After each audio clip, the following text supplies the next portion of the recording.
The only एकमेव श्री पु ल देशपांडे.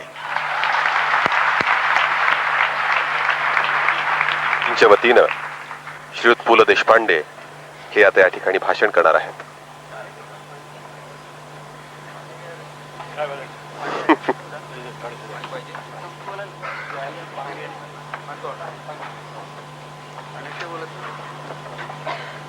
माझ्या मराठी मित्रांनो, मी कधीही घेतलेला नव्हता अशा एका भावनेचा अनुभव घेतोय की मी विलक्षण संकोचलोय. संकोच हा काही माझा स्थायी भाव नाही आहे. आमचे सोपानदेव म्हणायचे कोणाच्या घरी कोच पाहिला की मला संकोच वाटतो बसायला म्हणून. तो काय असतो याचा अनुभव मला आज आला. इतक्या परमपराक्रमी लोकांच्या मध्ये मला बसताना विलक्षण अवघडल्यासारखं झालेलं आहे.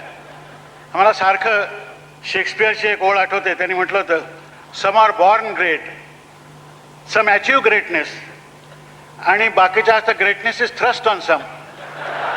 त्या पहिल्या याच्यामध्ये शिवाजी महाराजांच्या सारखे बॉर्न ग्रेट असतात. त्याच्यानंतर लोकमान्य टिळकांच्या सारखे अचीव ग्रेटनेस केलेले असे असतात. आणि तिसऱ्या कॅटेगरीमध्ये माझ्यासारखे असतात कोणीतरी की greatness is thrust on them. त्याचा अनुभव मला अतिशय चांगला आला. आता मी ज्यांच्यातर्फे आभार मानावे असं सांगितलं, ती माणसं इतकी पराक्रमी आणि इतकी मोठी आहेत की त्यांच्या वतीने उभं राहणं हाच मला एक माझा सगळ्यात मोठा गौरव आहे असं वाटतं. इथे बसलेली माणसं एक एक एक पहा काय काय आहेत. मी काय प्रत्येकाचं वर्णनही करणार नाही, त्याची गरज नाही. आता लताच आहे इथे बसलेली. मला जर कोणी विचारलं आकाशात देव आहे का, तर मी सांगेन मला माहिती नाही. मला माहिती एकच की ह्या आकाशामध्ये सूर्य आहे, चंद्र आहे आणि लताचा स्वर आहे.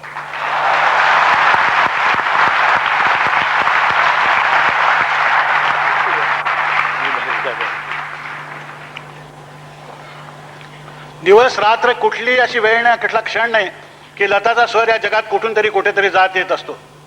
अशी लता मंगेशकर इथे बसलेली आहे. पलीकडे ज्यांना मी गुरुतुल्य मानतो माझ्या नाट्यसृष्टीमध्ये, ते मोगर रांगणेकर बसलेले आहेत. बापटने सांगितलं की त्यांच्या कंपनीत मी होतो, त्याला त्यांचा नाईलाज आहे. सांभाळून घेण्याची त्यांची पहिल्यापासूनची वृत्ती आहे, तसं त्यांनी घेतलेलं आहे. मी मात्र सांगतो मी नाट्यनिकेतनमध्ये होतो, हे अभिमानाने सांगत असतो. तर असा अभिमान ज्याच्यामुळे मला मिळाला असे लोक आहेत. इथे जी तेजस्वी मंडळी आहेत, आता आमचे राजाराम बापू आहेत तिथे बसलेले, 103 वर्षाचा तरुण मनुष्य असं यांनी वर्णन केलं होतं. त्यांच्या इतका उत्तम गोंधळ राजकीय माणसाला सुद्धा घालता येत नाही तुम्हाला सांगतो.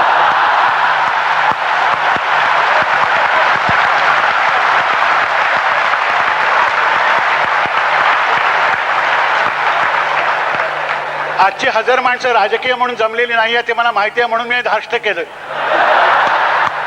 त्यात आपण सहसा कोणाला दुखवत नाही, सत्तेच्या माणसांना तर नाहीच.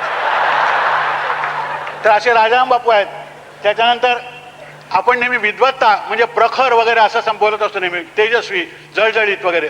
परंतु ज्यांच्या विद्वत्तेमध्ये शारदीय चांदण्याचा आनंद आपल्याला लाभतो असे आमचे लक्ष्मण शास्त्री जोशी. की विद्वत्ता ही किती शीतल आणि सुंदर असू शकते असं जर कोणी मला विचारलं तर मी सांगेन की तुम्ही लक्ष्मण शास्त्री जोशींच्या सहवासात 1 तास घालवा, म्हणजे तुम्हाला चांदण्यात न्हावून निघाल्यासारखं वाटतं की नाही बघा. नाही वाटलं तर तुम्ही जन्मजन्माचे गलिच्छ आहात असं समजा आणि जा. असा शाप सुद्धा काही लोकांना देव देत असतो, त्याला काही सांगता येत नाही. अशी सगळी मंडळी.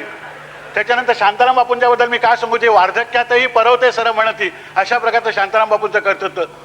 ही सगळी अशी माणसं बसलेली असताना मी आभाराला शब्द कुठून आणू मला खरोखरच माहिती नाही. एक तर आभार, धन्यवाद वगैरे मराठी शब्द नाही. कोणाच्याही घरी तुम्ही गेलात, काही जरा पिठलं विठलं खाल्लं, काहीतरी चांगलं जेवलं, आज तुमचा आभारी आहे म्हटलं तर मा कृत्रिम नाटकी मनुष्य असं म्हणतो. आम्हाला नाटकाची इतकी भीती आहे नाटक वाटलेल्याची की पाय धरून नमस्कार केला तरी बापटला वाटलं हे अभिनय नाही, हे लोकांना सांगावं. पण बापटांना मला हे सांगावं असं वाटतं की आज जगामध्ये ज्यांचे पाय धरावे असे पाय मिळत नाही, ते लाभले, तर ते धरले तर काय चुकलं.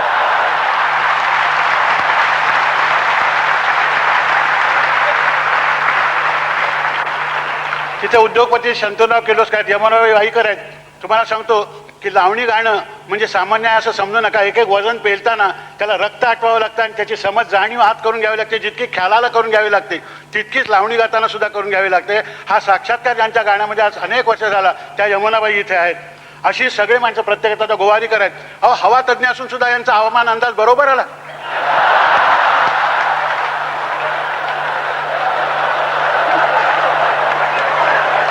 थक्क वाचत आलो. म्हणजे पाऊस हल्ली कोणाचा ऐकत नाही, यांचा ऐकतो की काय असं मला वाटायला लागलेलं आहे. कारण आमच्या पुण्याचा हवामान तज्ज्ञ the Poona climate doesn't agree with me म्हणून सोडून गेला होता.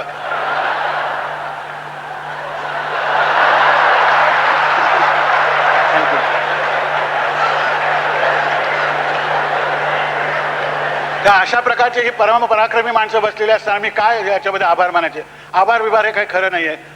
मला तर एवढंच वाटतं की मराठीमध्ये काय काय भारतीय संस्कृतीत जिथे आभार विभार मानत असतील ते मानू देत बिचारे, पण मराठी माणसाला ते आभार मानतो धन्यवाद देतो म्हटलं की हे खोटंच बोलतायत असं वाटतं. किंबहुना मराठी माणसाला जर फार हळू बोलायला लागलं तरी डोंगी असं वाटतं. इतक्या आपण मोठ्याने बोलत असतो एकमेकाशी, मोकळेपणाने बोलत असतो. केव्हा आलं बरं वाटलं आलं असं म्हटलं की महाडोंगी आहे. अशा प्रकारचं आपलं हे आहे. तर आभार विभार कसले मानणार मी. या लोकांनी आम्हाला अतिशय सुंदर भेट दिली आहे. ते काय आपल्याला तिथून लक्षात आलं, तो लामण दिवा आहे. हा लामण दिवा मी एवढंच सांगतो की आम्हा सगळ्यांच्या घरी सदैव पेटत निश्चित राहील. फक्त तेवढे तेलाचे भाव खाली आले तर बरं होईल.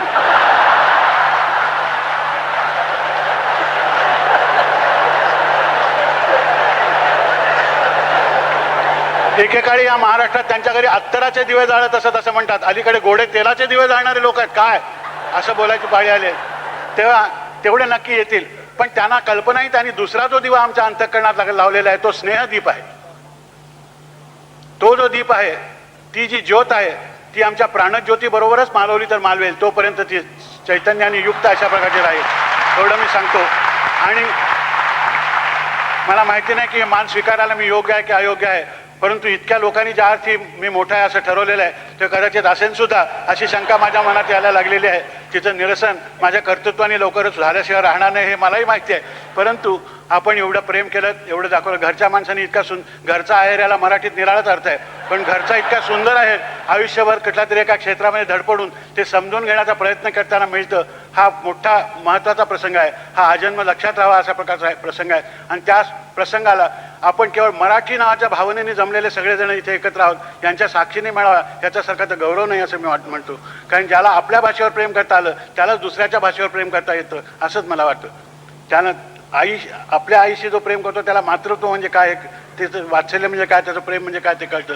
तसं आपल्या भाषेवर प्रेम करणारी माणसं ही जगातल्या सर्व भाषेवर प्रेम करतात. त्याचा दुश्वास कोणीही करत नाही. भाषेचा दुश्वास कसला करायचा. दुश्वास ही निराळीच भावना आहे, ती कोणीही करत नाही. त्या अभिमानाने आपण म्हटलं की हो मी मराठी आहे, मला नेहमी मराठी आहे असं म्हणताना वाटतं की शिवाजी महाराज सुद्धा कधीतरी सोयराबाईंना आजचं पिठलं काही जमलं नाही बरं का वगैरे मराठीत सांगत असतील. ही कल्पना मला खूप बरी वाटते की थोर माणसं मराठीत बोलतात वगैरे. तर अशा थोर माणसांनी जी भाषा समृद्ध केली त्यातलेच आपण एक लहानसे आहोत. ही बाकीची मंडळी मोठी आहेत, त्या मनाने लहानसा असून सुद्धा मला तुम्ही मोठा केलात. हे महाराष्ट्र धर्माला जागलात की नाही मला माहिती नाही. तर आपल्याकडे सामान्यतः मोठा मनुष्य असला तरी ठीक आहे वगैरे असं नाही तर चढून जाईल अशा प्रकारची एक आपल्याला काहीतरी भीती असते. आम्ही आता अशा वयात आलेलो आहोत की आता चढून जायचं असलं तर कोणातरी खांद्यावरच चढून जाणार. त्यामुळे ही भीती बाळगायचं काहीही कारण नाही आपल्याला. तर आपण हा जो सन्मान केलात याबद्दल आपल्या सर्वांचे मी अत्यंत मनापासून आभार मानतो आणि धन्यवाद देतो. कारण दुसरे शब्द नाहीत माझ्याकडे ते बोलायला. म्हणून एवढं सांगतो की आपली आजचा क्षण हा आयुष्यातले जे अत्यंत परमोच्च आनंदाचे कृतज्ञतेचे श्रद्धेचे क्षण आहेत त्यातला क्षण हा आहे. त्याचा अनुभव मी घेताना तो शब्दांनी व्यक्त करण्यासारखा नाही. आणि जे शब्दांनी व्यक्त करण्यासारखं असतं ते काय फारसं सांगण्यासारखं असतं असं मला वाटत नाही. तर हा असा अनिर्वचनीय अनुभव दिल्याबद्दल मी पुन्हा एकदा आपलं ऋण व्यक्त करतो आणि कृतज्ञ वाटतो.